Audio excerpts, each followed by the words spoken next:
Is it the gadgets that we own? Is it getting that promotion at work? Is it spending time with our loved ones? Or is it the balance of our bank account? According to the Oxford Dictionary, the definition of happiness is the feeling that you have when things give you pleasure, whereas contentment is the quieter feeling you get when you have learned to find pleasure in smaller things. The well-known Henry Ford noted that wealth, like happiness, is never attained when sought after directly. Rather, it comes as a byproduct, offering a service to others. So tonight we'll explore this topic of the pursuit of happiness from a Vedic perspective. And we are honoured to welcome back His Holiness Bhakti Rasamrita Swami.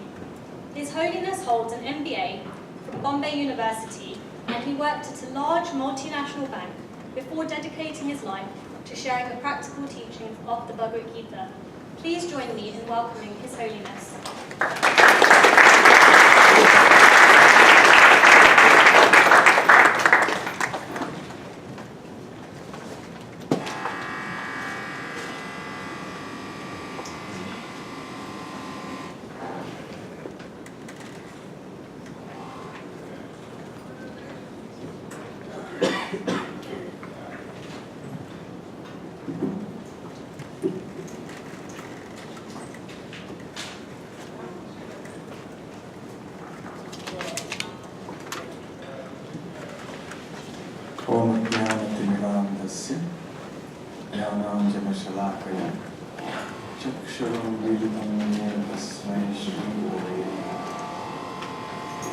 Shri Chaitanya Manobhishtam Sthapitam Yena Bhutale Swayam Rupa Kada Mahyam Dadati Svapadantikam Vandeham Shri Guru Shri Vitapadakamalam Shri Gurum Vaishnavanscha Shri Rupam Sakrajatam Sahagana Raghunathanvitam Tam Sajivam Sadvaitam Savadutam Parijana Sahitam Krishna Chaitanya Devam Shri Radha Krishna Padam Sahagana Lalita Shri Vishakhanvitanscha Namo Om Vishnu Padaya Krishna Presthaya Bhutale Srimate Bhakti Vedanta Swami Niti Namane Namaste Saraswate Deve Gauravani Pracharine Nirvishesha Shunyavadi Paschatya Deshatharine Vanchakalpatarubhyascha Kripa Sindhubhya Evacha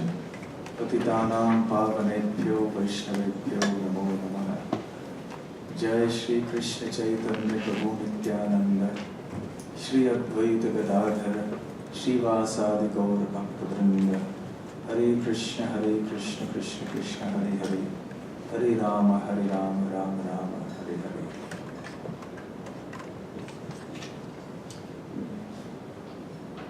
A very good evening to everyone. It's a nice, warm and pleasant evening with an extraordinary view sitting here. I'm happy to be back again at this program organized by Veda London in E&Y. This is my third program here. And the topic I've been requested to speak on today is the pursuit of happiness, the search for inner joy. The word pursuit reminds us of a chase. We're chasing. And somehow the pursuit of happiness seems to be a chase that never ends. It's on and on and on. You know, we have many proverbs in India from where I come, and many folk tales. So I'd like to share one or two of them with you, because they seem to be relevant. One of the little proverbs that we find is about a donkey that's used as a load bearer for a washerman. You have automated laundries here, but in the old days, in the villages in India, we had manual washing. You had a washerman who collected your clothes, would take it to the riverside, pack it all on the back of a donkey, carry it to the riverside, wash the clothes there, dry them on the banks, and then bring the clothes back. And many times donkeys, being donkeys, would be hesitant to move. So they would induce the donkeys to move by tying a stick to its neck and then dangling a carrot at the other end of the stick. So the donkey would see that carrot, a luscious, delicious carrot, and would take one step forward, thinking that perhaps now he would get that carrot. But he did realize that with every step forward, the carrot also moved one step forward. And this went on all the way till the river. And then he waited till the washerman finished his business, and on the way back, the same story repeated itself. And then he would get the carrot at the end of it, one carrot, and then it was worth it all. So this is something like our search for happiness. We work hard, we struggle, and at the end of it is a little carrot. Pleasure is not the same thing as happiness. And in our search for happiness, we end up with a little bit of pleasure, a lot of pain, a lot of struggle, a lot of anxiety, and we consider that little bit of pleasure, which has come at a huge cost of pain and inconvenience, to be worth our while. And therefore we equate pleasure with happiness.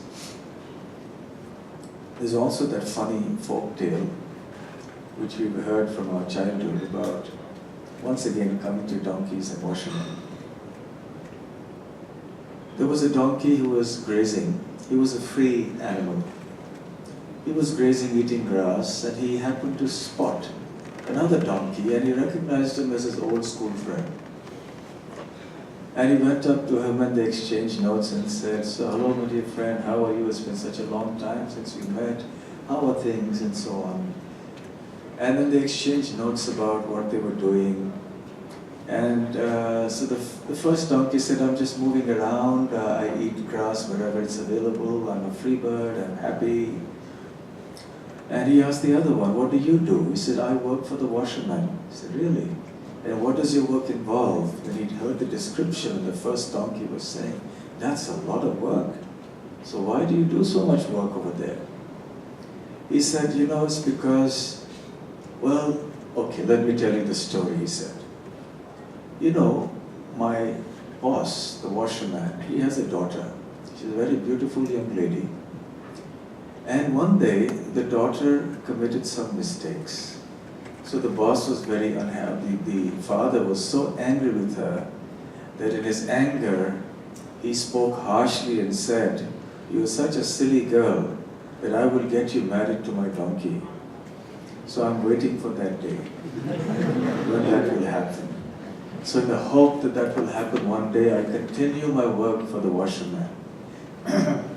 And so our search for happiness goes on in this world. We work, work, work.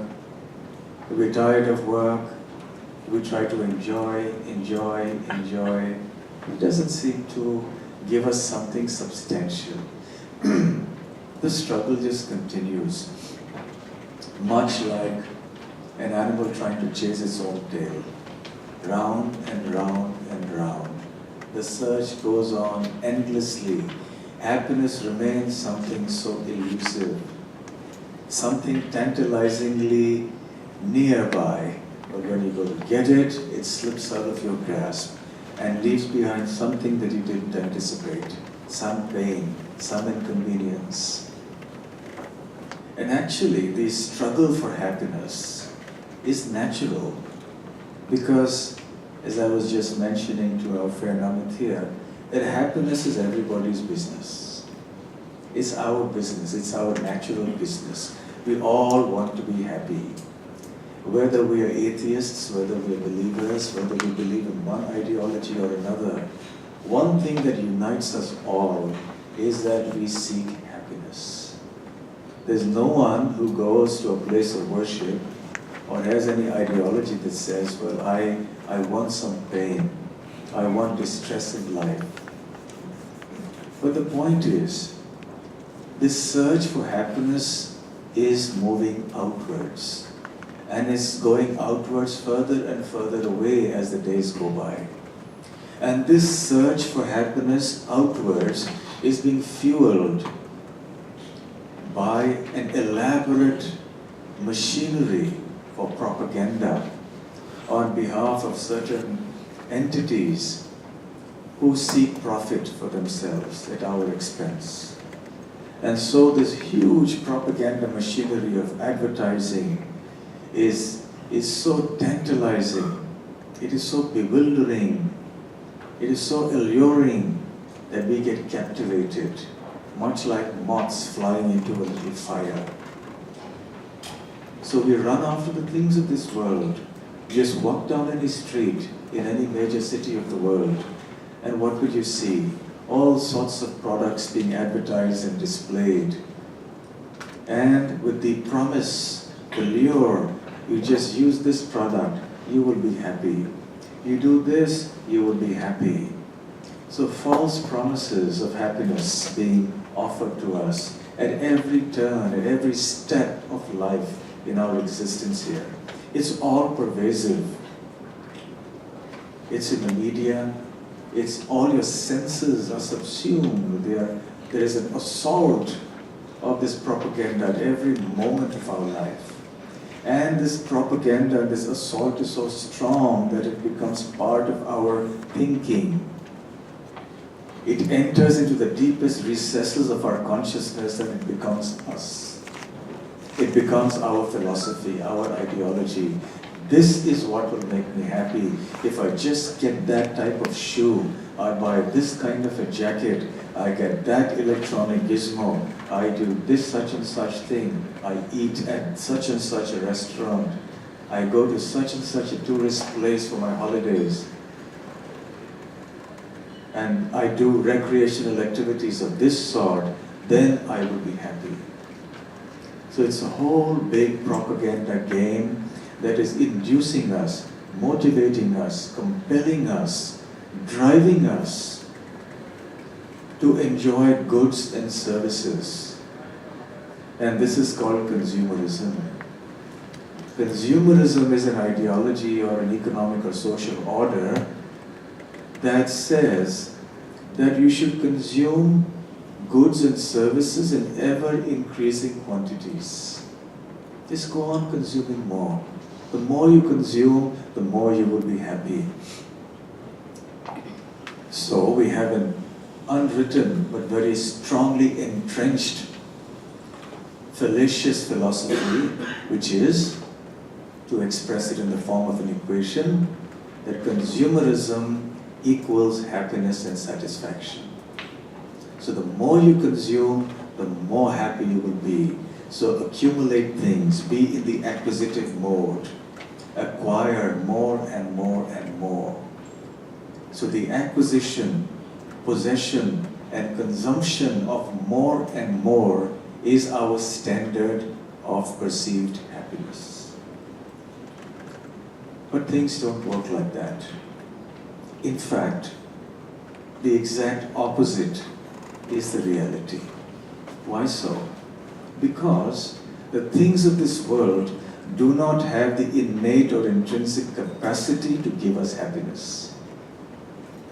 They cannot do that. It's not in them. And therefore, when we acquire some object that we had desired and we struggle to obtain it, now we find that we are tiring of it. It doesn't give us the kind of pleasure that we thought it would when we wanted to acquire it and when we did acquire it. And we tire of the things that we have. Now these very things that apparently would have given us pleasure some time ago become sources of disappointment for us. And because we tire of the old things that we have, we seek new things. And this creates a relentless search for new things.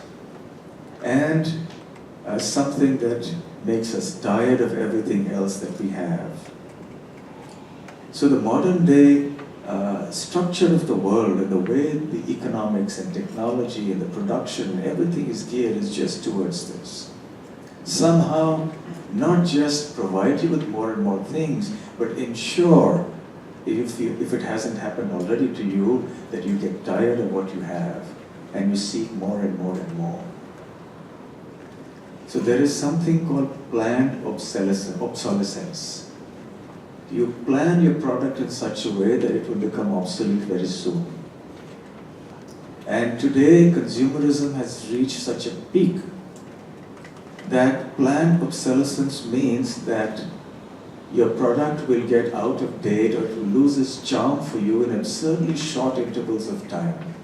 So you buy your mobile phone and you find within another month or two or a few months there's another model that comes up that looks so nice and you want to give this up and go for the other one because it has so many exciting features. Or your laptop, or whatever else it is that you have. But just consider the scenario 50 years ago, 70 years ago. You got a product that lasted you for your whole life. You were happy with it. It was rugged, it was sturdy, it fulfilled its job. You got what you wanted from it throughout your life. And your next generation also enjoyed that. But nowadays, that's not the case. Because this madness of consumerism has just become so deeply entrenched into our psyche that we are like addicts. So the modern consumerist society is not giving us happiness. In the name of happiness, it is giving us two things, addiction and envy. Addiction to have these things and want them, and being envious of those who have them when I don't have them. So this is the result of this consumerist society. It is dangling before us false conceptions of happiness. And the whole game is just to increase the production. It goes on and on and on, but it's only disappointing. Sooner or later, we all get disappointed. There's this little folk tale about a king who was going in the forest and he met this ascetic. This ascetic was dressed in tree bark, whereas the king was dressed in all his royal finery, silken clothes. And he saw this ascetic and said, you know, you're just wearing tree bark. I'm a king. I can give you wonderful clothes to wear. You don't have to be living like this. So the ascetic replied, my dear king, you get pleasure from these silken clothes. I get pleasure from the tree bark. The pleasure that you get is the same as the pleasure that I get. We are equal in terms of pleasure. It's not the silken cloth that is giving you pleasure, neither is it the tree bark that is giving you pleasure, it's our mind. Satisfaction. If you are satisfied with what you have, then who is rich and who is poor? So happiness comes not merely from running after the external objects and things of this world, including money, but it comes from a certain higher contentment that we feel internally. Aristotle also said, contentment is actual wealth and luxury is artificial poverty. Because no matter how much luxury you have, if you're not contented from within, no amount of luxury, no amount of possession of goods will give us happiness. Contentment is the first step towards happiness. And in our search for acquiring more and more in this mode of consumption, we recklessly ruin the earth. Consumerism is the mother of all environmental problems. It is because of this that we have the environmental crisis today. The tragedy of our times is that we have lost the ability to distinguish between need and greed. The two are now conflated, equated. So everything I want is what I feel I need. But that's not the case. What I need is something quite different from what I want, because there's no limit to what I want, I could want. And therefore we see today that as a society, as a human society worldwide, we are running approximately a 130% overdraft. You know what an overdraft is? When you withdraw from your bank, say 30% more than what you have, it's not a sustainable thing. You have to replenish it. In other words, what we are doing is we consume 30% more than what we replace in nature. It's very important. And if we were to consume the way we are consuming now, especially the quote-unquote first world, then we would need 6 planet Earths. Clearly an unsustainable way forward. In the last 50 to 60 years, humanity has used up more of the natural resources of the planet Earth than humanity has for all of history till 1950 or so. Can you imagine the rate at which we are accelerating the devastation and chaos? So therefore, obviously, there's something wrong with our modern popular paradigm. It's not giving us happiness, and therefore we see, despite so much wealth, despite the razzle-dazzle, the glitter and glamour of the modern day world, especially as evinced in the modern metropolitan cities, people are depressed. People are not happy. The incidence of psychological problems, mental problems has increased. Many research studies have shown that actually we are much worse off in terms of our subjective happiness, our internal state of being, despite all our plethora of goods, than were our grandfather's generation, who may not have had so many goods as we do, but the quality of their life was much better. So in this search for happiness, we evolve and concoct new and newer philosophies with a surge outwards. And we often intellectualize them and couch them in very sophisticated language and apparently very, shall we say, broad-minded and noble ideals, like liberalism, for example. So the modern liberal ideal is that I should have unrestricted freedom to enjoy and attempt to enjoy whatever I like, provided I don't harm others. Now this philosophy may sound very nice, because he said, well, so long as I don't harm others, what is the problem? Because I should have freedom to experiment as I wish, to live as I wish. It's my free choice. So in our modern day society, we place undue and excessive emphasis on individuality to the peril of our collective life as human beings, living in a family or as a society. We place excessive importance on our personal freedoms to the exclusion of any restrictions. We rebel, we recoil at the very mention of anyone trying to restrict our personal freedoms and our attempts at finding happiness through experimenting with whatever our mind says. Because my mind says something, I want to do this, I should be allowed to do it, and nobody should say anything because it's my free will, it's my freedom. But this kind of philosophy will clearly not lead us to any degree of happiness. It isn't. Some years ago, maybe just a year or two ago, a very famous stand-up comedian committed suicide. He was American. And it sent shockwaves throughout the world. How could somebody who was such a comedian, a fabulous comedian at that in popular perception, he was making people laugh, But he was so depressed from within that he committed suicide. Which brings us to the idea that making people laugh, or humor, or even for that matter, pleasure, is not happiness. So therefore we have a person who gave others pleasure, who made others laugh, but was terribly unhappy from within.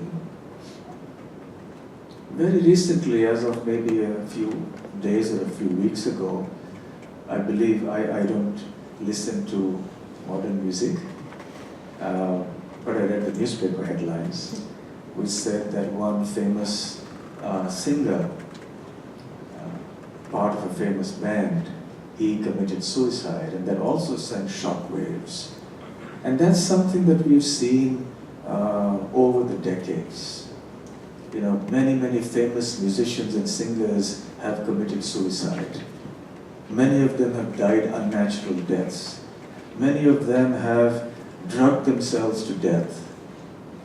They've all had miserable lives, many of them. So in this search for freedom and happiness, we just cross the lines. We want to do whatever we want. But this unrestricted freedom is a recipe for disaster, for chaos. One man's food is another man's poison. So even though I may say that you have the full freedom to exercise your desires to enjoy life as you want, provided it doesn't harm me, but the point is that we are living in a world that is highly interdependent with all sorts of conflicting interests. So when you try to exercise your freedom to have pleasure, I find it annoying, and vice versa. And that's why you find so much conflict in this world and no happiness.